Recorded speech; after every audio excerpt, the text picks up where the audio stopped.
Our greatest weakness may be food, but this mouth-watering meal may have around 0.5 milligram of pesticides in it. If that has to be quantified, it is less than a pinprick. But do you realize that this would mean that you are ingesting pesticide that is more than 40 times what an average American would consume?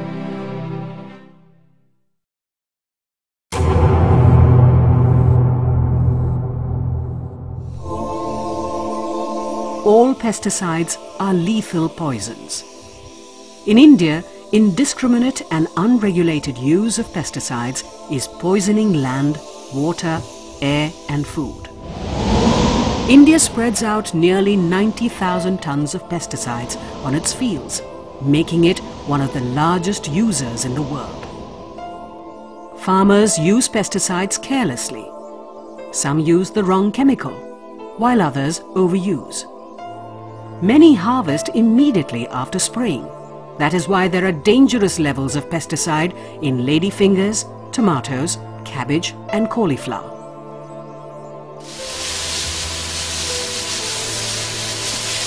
This is not rain.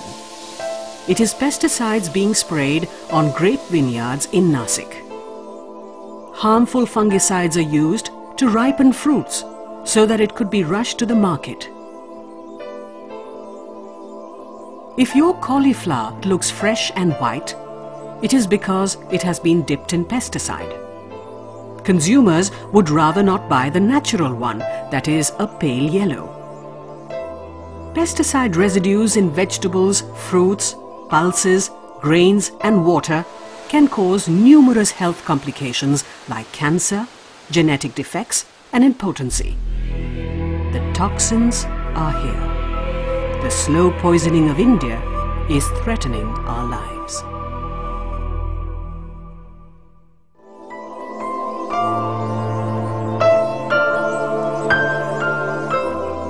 Welcome to Kerala, God's own country.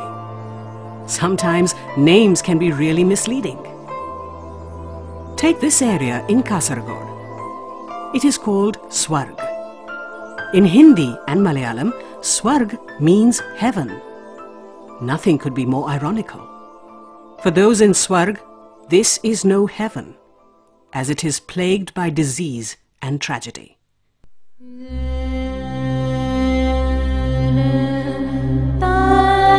These are some victims from small village hamlets that got exposed to pesticide aerially sprayed for 26 long years in the cashew plantations of Kasaragod district in Kerala. Many of them got paralyzed or are seriously ill.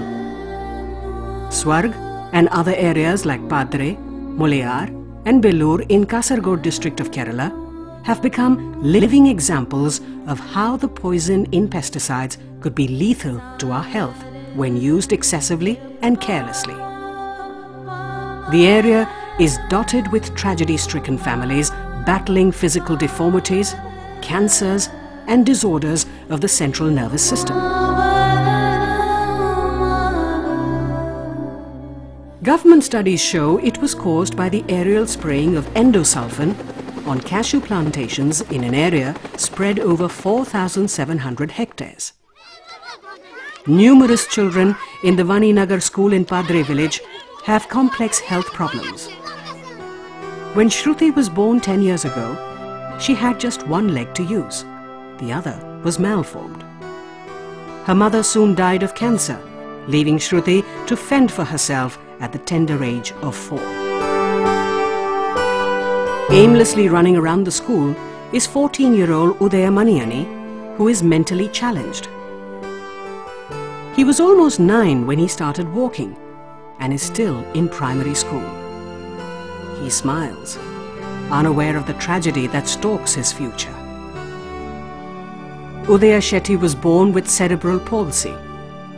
He smiles at strangers and television cameras that film his tragedy. His family sent him to school just to keep him occupied. But children ran away from him in fear. Udaya Naik was born with a hole in his heart. He needs open heart surgery, but his family cannot afford it.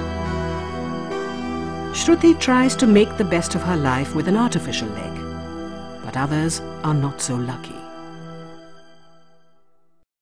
Government studies show that the spraying of endosulfan pesticide on the cashew plantations had affected the health of the villagers. Endosulfan is a deadly pesticide banned in many parts of the world. It is mandatory to cover all water sources like wells, tanks and other water bodies during the spraying of such a toxic pesticide. But this was not done. Endosulfan hangs on long after it has been sprayed. Rains wash the deadly pesticide from the mountainous terrain into rivers below, which are drinking water sources. Swarga is one such stream. I started my practice here in 1982. As I became familiar with the families nearby my clinic, I started noticing that something is peculiar here. There has been high incidences of central nervous system diseases like psychiatric problems and neurological deficits, mental retardation, cerebral palsy, congenital abnormalities, and moreover cancer cases. For the last 2 years, because of a court order banning endosulfan spray, there has been no spray here. The very good thing here is the life has started improving. The ecology, the nature has started improving. We can see the birds, actually birds, fishes, reptiles, all had been extinguished from here during the spray time. As the tragedy of the victims got media exposure, the Indian Council of Medical Research asked the National Institute of Occupational Health to study the effects of endosulfan exposure on school children in Vaninagar. The study showed children had congenital abnormalities.